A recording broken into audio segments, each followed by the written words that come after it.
Hey, what's up, Roxstars? It's Rox with a little bit of talk about what's at the top of the blog, so let's get to it.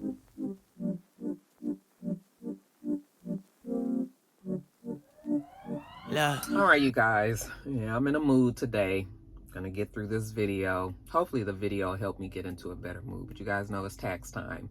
Finally had to buckle down and send the paperwork to the tax man, and the shit is up. Oh, I'm not supposed to curse. I'll bleep that out. But it's messed up as usual. It's not as bad as it was last year because I didn't make as much in 22 that I did in 21. Okay, and I guess that's a blessing because it's just, again, it could be way worse. It was way worse last year, but even I'm so over it. I'm over it. I mean, I have like the bubble guts every time it's time to do our taxes because I already know it's about to be some mess. And this year's mess, okay? Small mess, but mess nevertheless. So I'm just outdone, you guys, and overwhelmed and just not feeling real positive. So yeah, hopefully it won't show in the video, but I needed to let y'all know because I am feeling very, very down right now. Anyway, you guys, y'all didn't come here for that. First story up. We found out yesterday, today is Thursday, yesterday was Wednesday. We found out yesterday that the federal government, the United States federal government, has decided not to pursue charges to those friends that went with Shanquella Robinson to Mexico. You guys remember the story. Her and a group of friends that we now find out she was not friends with them. She was only friends with one person, which, again, you're going out of the country with people that you don't know. You know, I'm sure these are all things that, you know, she thought was fine. But, you know, hindsight is always 20/20. And yeah, maybe this just was, just awful. Nobody should think that they're going to get killed when they go on vacation, even if they go with people they don't know.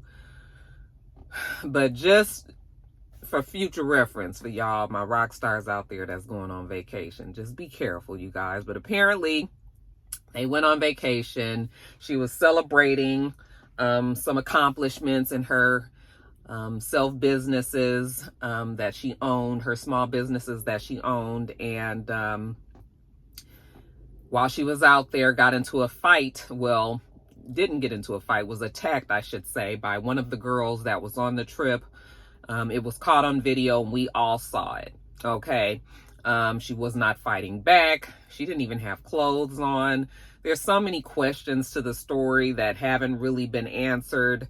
The people that matter in the story have kept quiet, understandably so. I'm sure you guys know that the more that they speak, the more they would incriminate themselves. So everybody has been pretty quiet, other than when it first happened. When it first happened, they were speaking, or at least a couple of the people that were on the trip was actually saying a lot.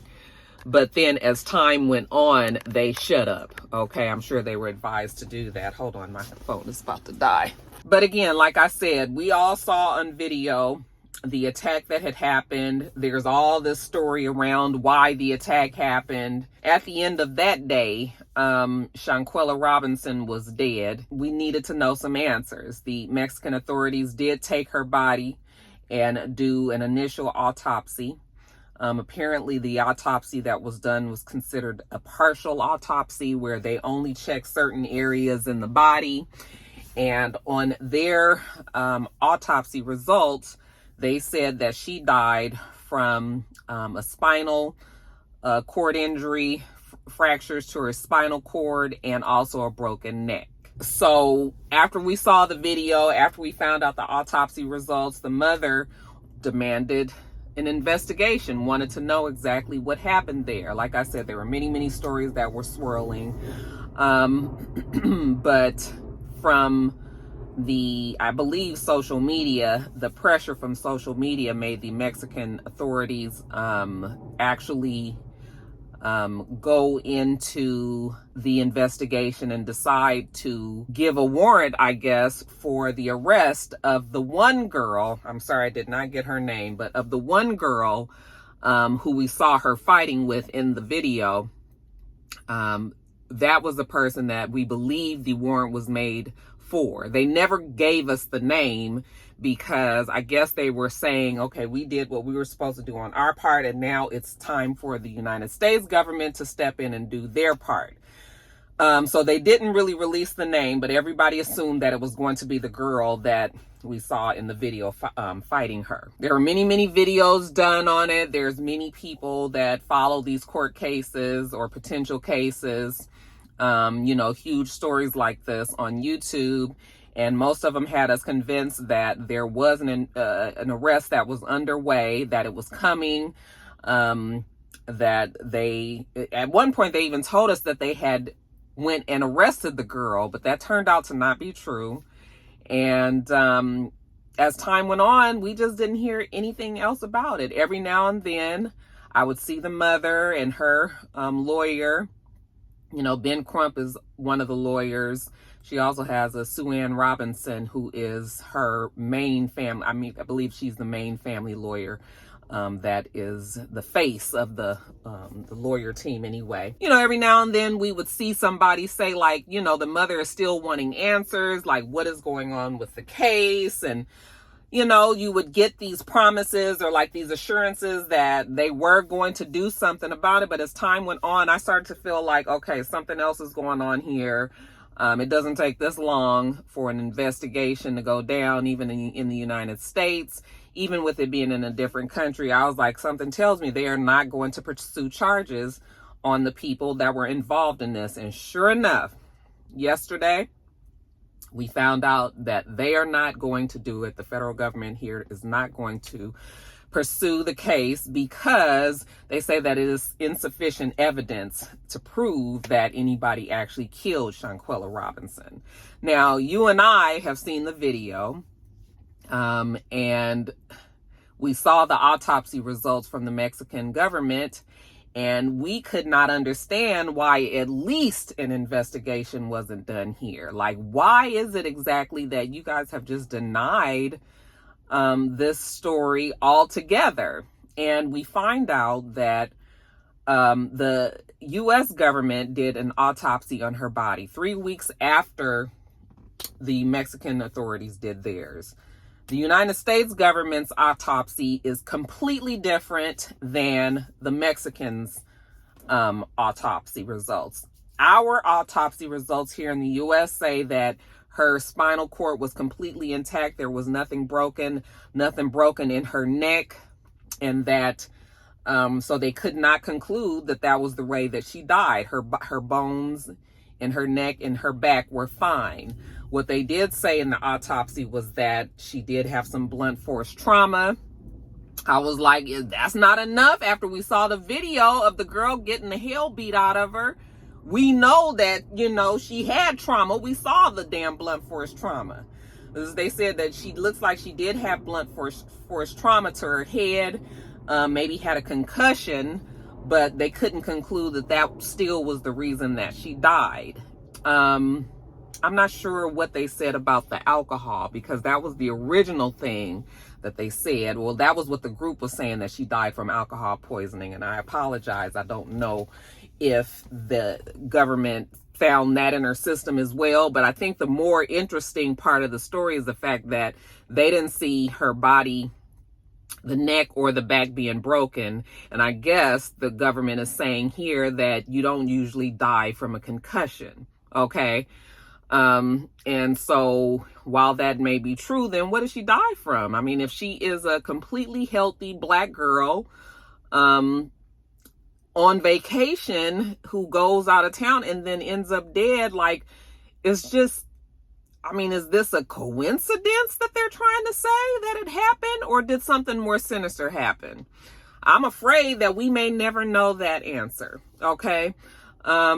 Yesterday, the family and the attorney for the family, Ms. Robinson, she did come, she did say how this was kind of expected, and that they were, they're sure that, they'll keep the pressure on, that in many ways they have to fight to be heard, just like Sandra Bland did, just like George Floyd's family had to, just like all of these other people that have been killed, and the government just wrote it off. The police officers, the prosecutors or whatever have written those cases off.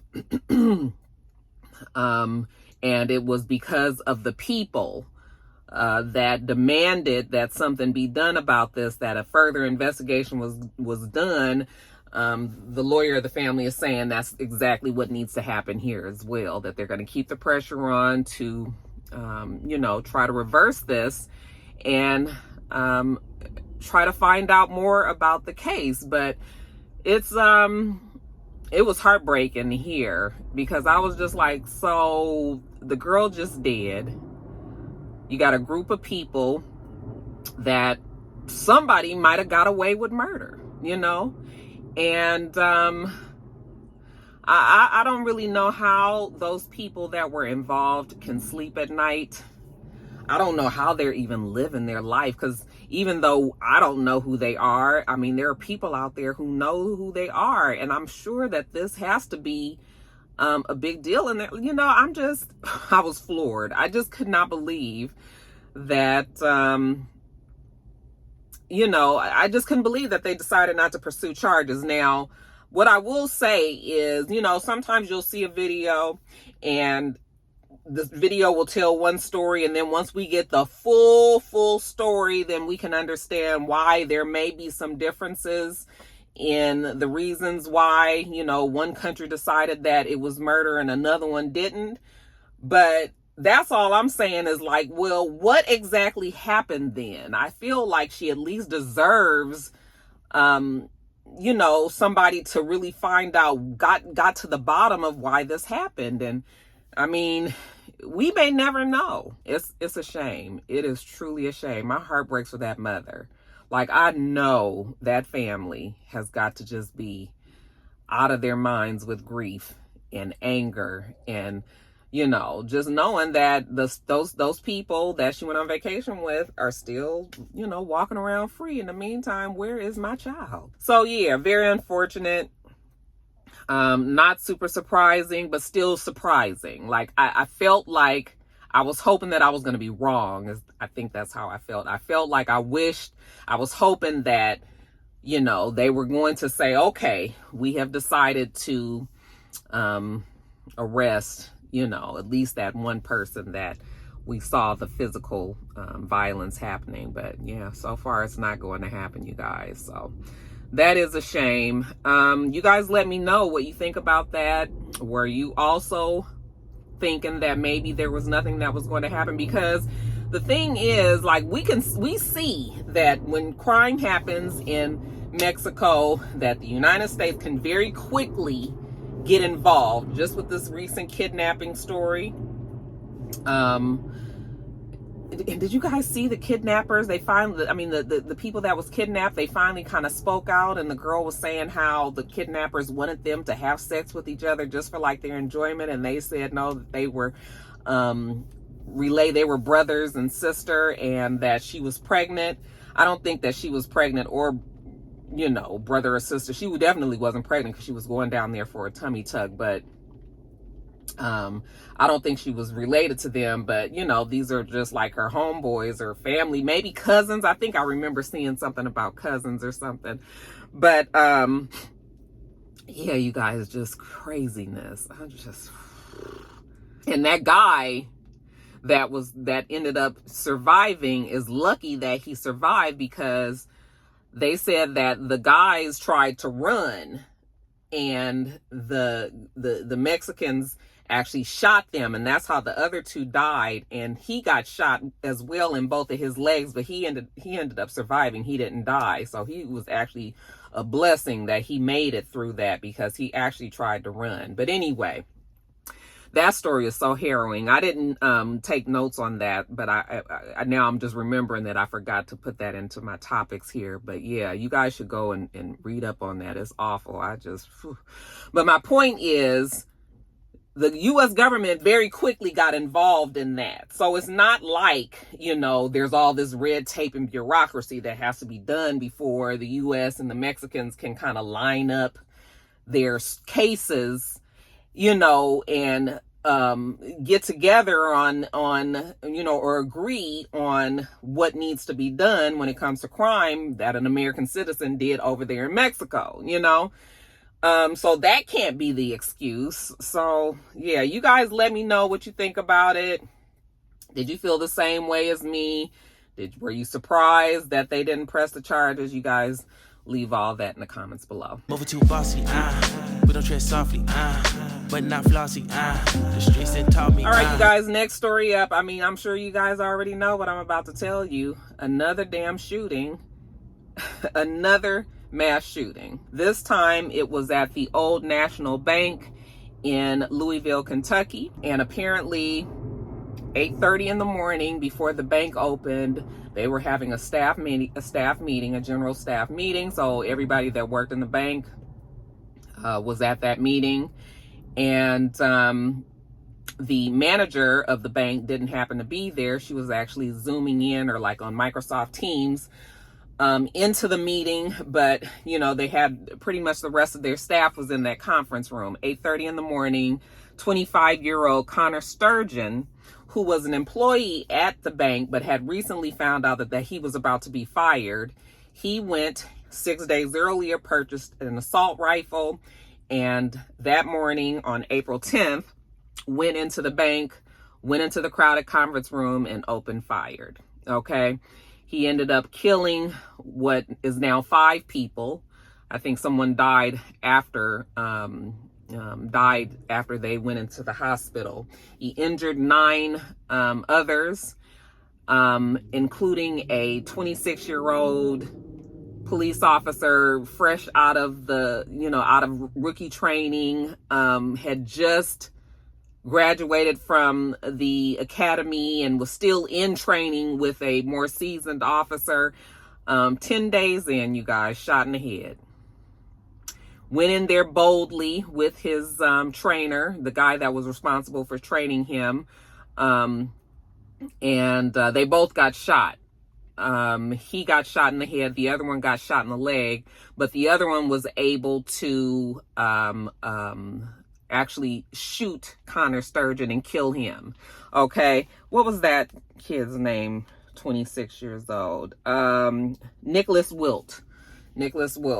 10 days on the job, you guys. Can you imagine? Anyway, like I said, he killed 5 people. Their names: 40-year-old Joshua Barrick, 45 years old Juliana Farmer, 63-year-old Tommy Elliott, 64-year-old James Tutt, and 57-year-old Deanna Eckert. Deanna Eckert is the one that died after going to the hospital later on that evening. But anyway, yeah, he went into the conference room, opened fire. The manager, who was zooming in, saw everything, called the police, and was just like, I just watched one of my employees go and shoot and kill a bunch of people. Like, she was amazed, and she said she couldn't see anything anymore because I guess in the melee of everybody trying to run for cover or whatever, the computer got knocked down. But she called the police. Also, Sturgeon's mother called the police. She wasn't really sure what was going to happen, but she said that his roommate had called her and left and told her that Sturgeon had left a note saying what he was about to do. And so he called the mom, and the mom was calling the police like, please, my son is nonviolent, but, I'm not really sure what exactly is going on. He doesn't own a gun. But, he left this note for his roommate, and his roommate called me in a panic. And so she was just like, I'm sure she was just like, please do not kill my son. Okay. But the whole thing is, your son has almost tried to kill 15 damn people. A horrible place for a parent to be, obviously. She's thinking that her kid is good, and obviously something is wrong with Sturgeon. Well, he ended up getting killed, like I said, by the police officer that had gotten shot. And another story, you guys, just another story of gun violence here in the United States. And inshallah, I don't know what to say. I don't know what to say. I don't know what to do about it. Every single day is something. And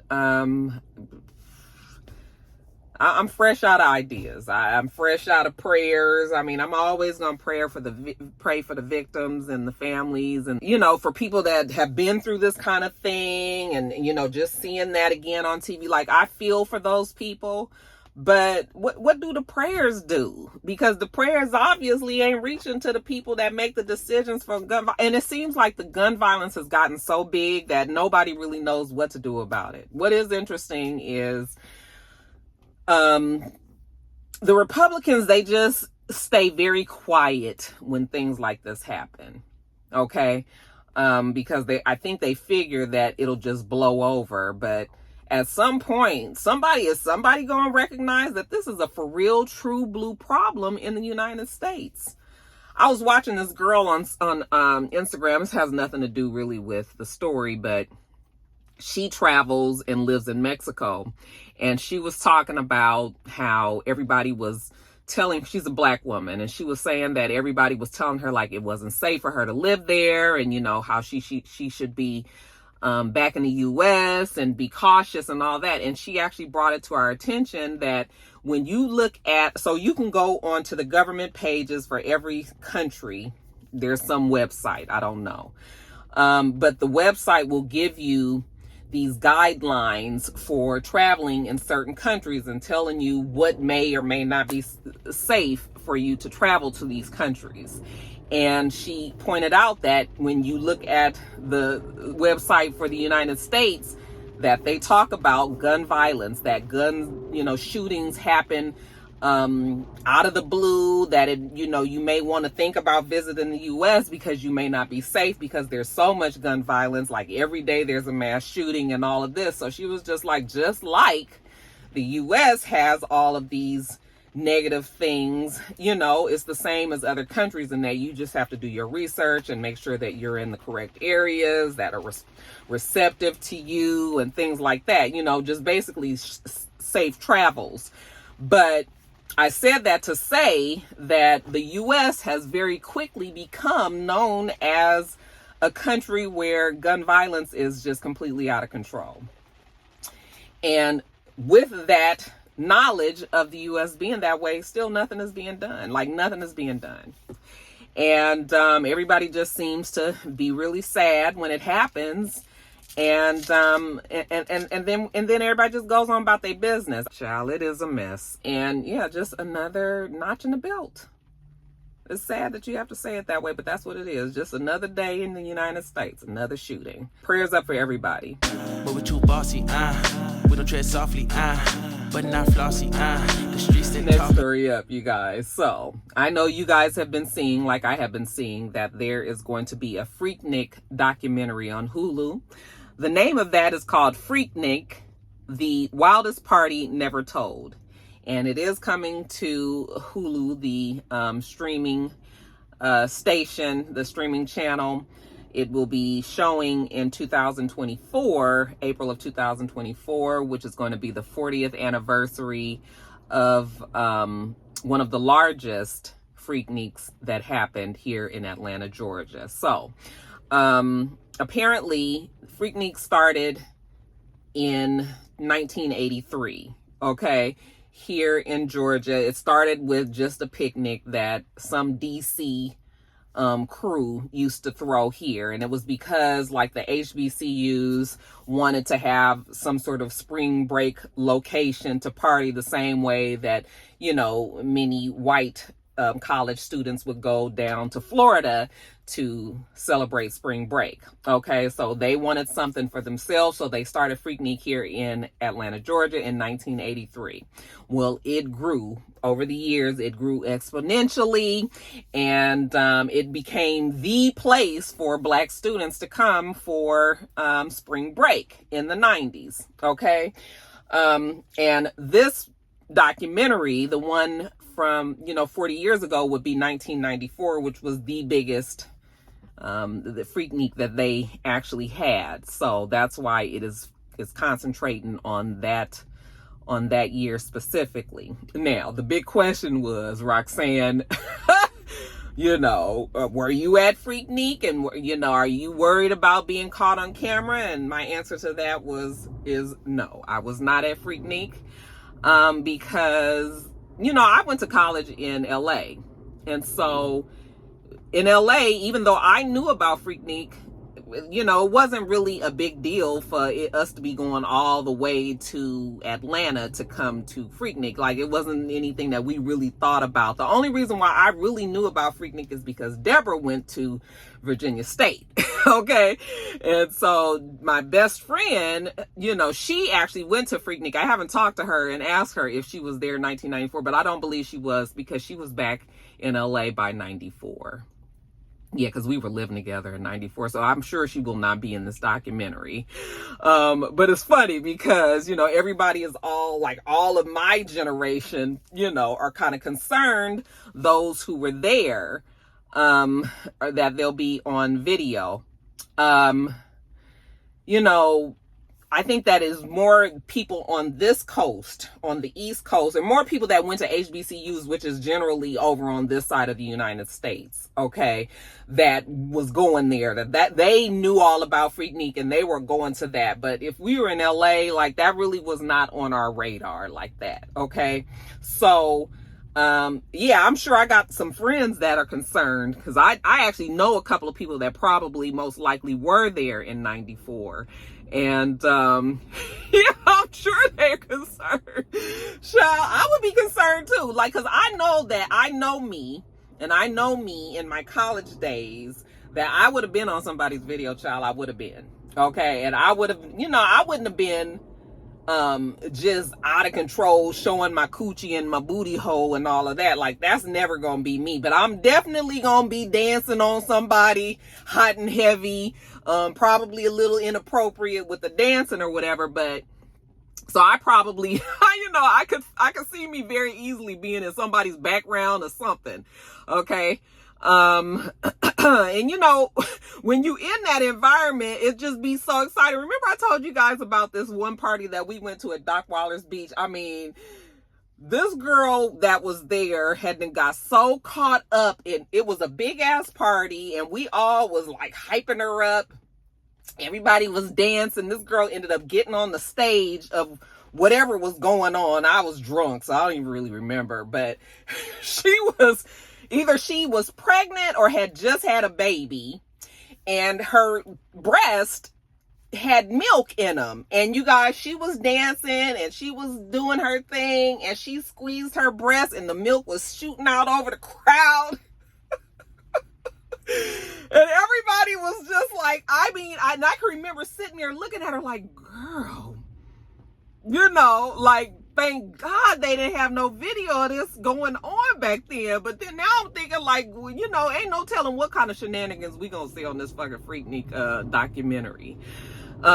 They've shown some clips, and because I guess it's documentary style, they ain't got to try and get clearance from people. There's no way that they can get clearance from these people. They don't know who these people are, And so, folks just kind of have to wait and see how it goes. But we did see one clip of this girl dancing, right in front of Kanye West. He got his right there at her coochie, and she just twerking, and Doodoo Brown is playing in the background, and she just flipping her ass back up and down, and I was just like, ooh, ooh, ooh, ooh. So I mean, I'm sure we'll see a lot of that.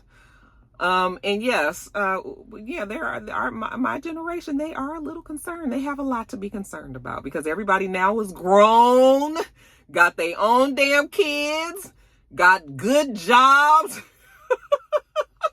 Some of them to turn their life over to the Lord, child. And here y'all gonna have Sister Monique and Sister Terry up there just doing the most. And then you also gonna have these men that are very easily borderlining probably on sexual assault, if that's not what it is flat out. Yeah, it's gonna be a lot. It's gonna be a lot. And it'll just depend on how they decide to put it all together. But yeah, folks are concerned, and I think probably they should be. Because, honey, when Deborah came back and told me about Freaknik that one time, she was just like Roxanne. I can't even explain to you the kind of partying that's going on. And that's a week-long party? Child, I can imagine. That's why they shut the shit down, because they used to get so big and out of control. And now they still, every year, they try to bring back Freaknik. They try to say they doing this here in Atlanta, but it's not happening. Nobody is, the Atlanta is not going to allow another party like that to happen, especially not in this day and age with y'all motherfuckers wanting to shoot everybody every 15 minutes. So yeah, it's not happening ever again. That definitely was a moment in time that you had to be there. Okay. But yeah, it's a whole bunch of people worried. I know plenty of my rock stars. I know a lot of y'all had y'all hot in the puss ass down there doing what you needed to do. Okay, at least that's what you thought then, and now you kind of rethinking them choices.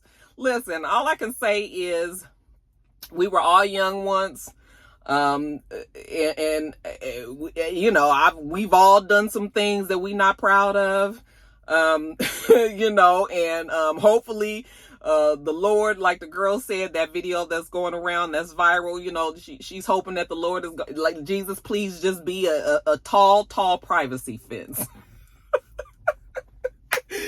How many of y'all out there, my rock stars, had y'all hot tail ass down here in Atlanta cutting up in 1994? You guys will have to let me know. Unless it's just really, really bad, I think that it'll be fine. You know, there'll be something to laugh about, and then we'll move. At least I can say that because I know I wasn't on there. I mean, I guess if I was on there, like, I wouldn't want that kind of stuff out.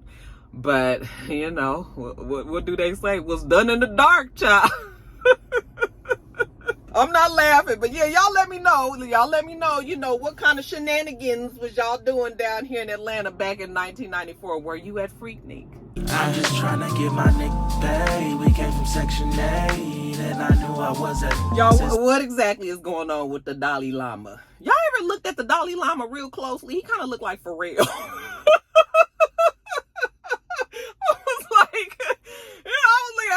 You know, he just recently, I think, just turned 50 or something like that, and everybody was saying how young he looked, and I was looking at Pharrell for a long time, and I was like, you know why he looks young is because he don't really have any facial hair, but he don't look young. He's starting to get that weird old man young, kind of like how Brad Pitt looked in the movie when he was aging backwards.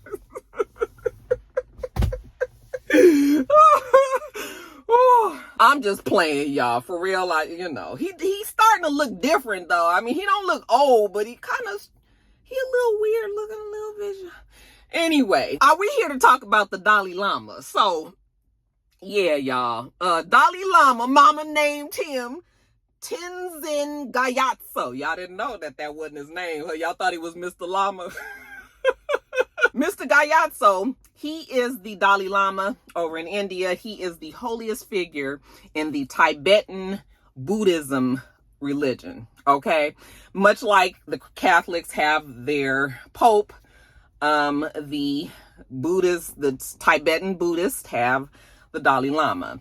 And apparently the temple in India was having an event for some kids that had recently graduated from the M3M Foundation. Now, I don't know what that is. I don't know if that's a school or I don't know. But there were about 100 kids that was at the temple. And, you know, I'm assuming these kids wanted to go and get blessed by the Dalai Lama. So the kids were going up to him, asking him, could they hug him or whatever. And this one child in particular asked, could they hug him? And the Dalai Lama told him to motion for him to kiss him on his cheek, which the little boy did do. And then they hugged each other and they kissed actually on the lips. And I mean, I guess I'm assuming that that's, you know, I'm assuming that that's okay in the religion. I mean, this is a holy figure. You're being kissed by that person. So, I mean, I'm assuming that they probably look at that as being a blessing. But the things went a little left real quick when the Dalai Lama said for the little boy to suck his tongue. And the little boy kind of stuck his tongue out, but then kind of shied away at the same time. And then, of course, the Dalai Lama laughed, like, I'm just joking. And the audience that was there, they kind of uncomfortably laughed as well. And, they hugged or whatever. And then that was that. This happened back in February. It's taken a month and a half or so for us to finally find out about it, because as the video was going viral and people were finding out about it, people were upset, said that it was disgusting, that it was inappropriate, that it was predatory, predatorial and all of these things. And yeah, I could agree. I was just like, how old is the Dalai Lama? And I read that he was 87, and I was like, I guess we could look at that two ways. Like my dad is 85 years old, and my dad has all of his wits about himself. Okay, he can't hear for shit. Okay, but he definitely, his mind is there. He remembers everything, like all of that. And then you have other people who have aged. Unfortunately, their memory is affected, and they start saying and doing things that if they were 100% in their correct mind, they wouldn't say and do. So I started to think, like, okay, he's 87, maybe there's starting to be some dementia, maybe there's starting to be some sort of issues there that if we didn't have no clue before it, we definitely might have a clue now that maybe it's time for the Dalai Lama. I don't know what the process is, but he's been the Dalai Lama for years and years and years. Is it the same as the Pope here? They get a new Dalai Lama. I'm assuming that's how it would go. It might be time. Do they usually stay? I don't know anything, no disrespect. I don't know anything about the Tibetan Buddhism religion. So I don't want to be disrespectful. I don't know anything about that religion. So I don't know how it works. But what I do know is you cannot have who you guys have deemed the holiest figure asking kids to suck your tongue. Like that's you just can't have that. Okay. So while everybody has been complaining and, the heat it's been hot on the Dalai Lama, now they have released a statement apologizing, saying that it was just in good fun and, that it didn't mean anything more.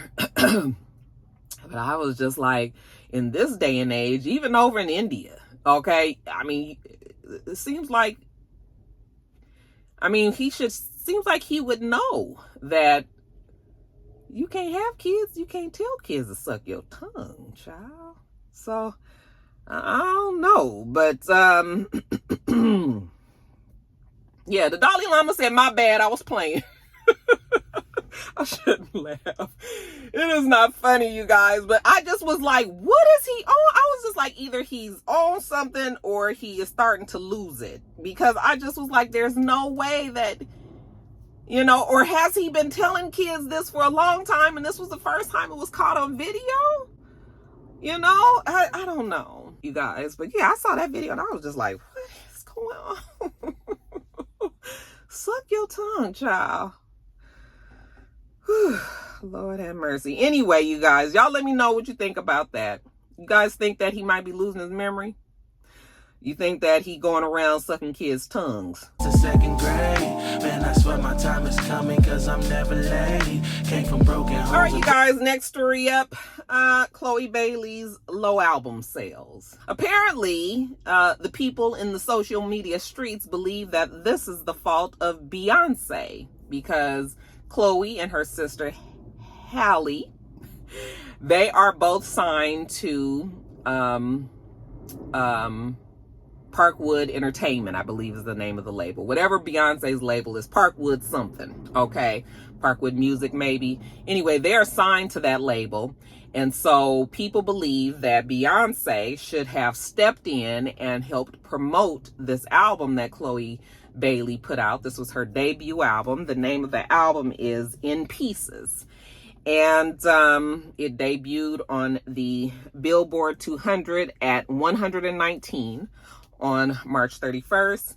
And yeah, the people are blaming Beyonce, saying that she did not promote the album for her. I was just like, first of all, Beyonce doesn't even promote her own albums because she's Beyonce. I don't know if Beyonce should be the one to take the heat on this because she's not obligated to promote Chloe.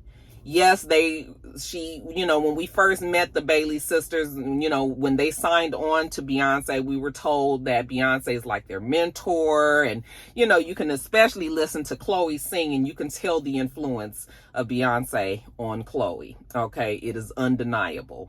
But I think that people felt like Beyonce was going to be kind of like this mother figure for the Bailey sisters and be there and that's not really what it was. Now, at least not where we could see.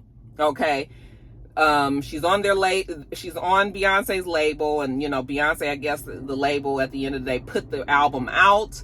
However, when you're on somebody's label, does that owner of that label go out and promote that person? Not usually, so why should it happen with Beyonce? This is her artist. She can give her all the tips that she needs to give her, and then Chloe is responsible for putting out the music ultimately, and hoping that her fans will support her and buy the music. Now, I will say that if Beyonce did even at just one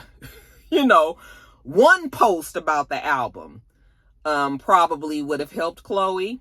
But like I said, Beyonce doesn't have to do that. I think that more of it is that Chloe's team has not really been able to they haven't been able to create her lane. I kind of feel like Chloe Bailey's persona and her whole music career, I feel like it's all over the place.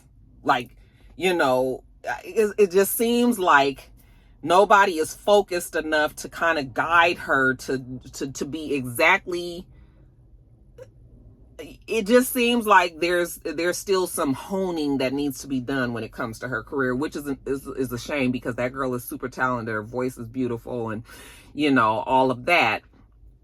But I think that I just think that maybe there were many balls that were dropped and that we can't just blame Beyonce for that. And honestly, I wonder how much contact Beyonce even has with those girls. Like, when it comes to their career, I mean, is she that involved in their careers, or does she just kind of come in, kind of help them out with certain things and then leave it to them to, decide what they want to do with their voice and their music career and all of that?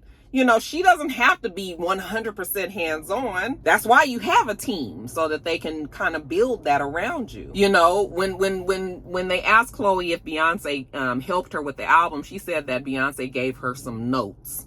Okay. And I guess you can kind of just take that in many different ways. It could mean that Beyonce might not even be that involved. I kind of almost feel like she needs to leave Beyonce's label, because on top of her sounding so much like Beyonce and obviously kind of modeling her persona after Beyonce, I feel like it's kind of a detriment to her as well, because now everybody always wants to compare her to Beyonce. Okay, and that is a damn feat. Somebody's starting out, there's no way you can compare yourself to Beyonce. People start to feel like she should be doing the things, or that Beyonce should be helping her to get to a certain point. And yeah, it's just sort of like, it's too much pressure and weight being on that label, in my opinion. It feels like she could probably go somewhere else and kind of start to adopt her own sound and way and look and everything, and that people won't start, so that the comparisons will be knocked away, because that's going to be something that she always has to deal with. Now, it's not a bad thing to have Beyonce be the person that you compare to if you can meet the demand, meet the challenge. Like, if you can do those things where everybody is just like, oh yeah, here she got it. She's going to be the second coming or whatever.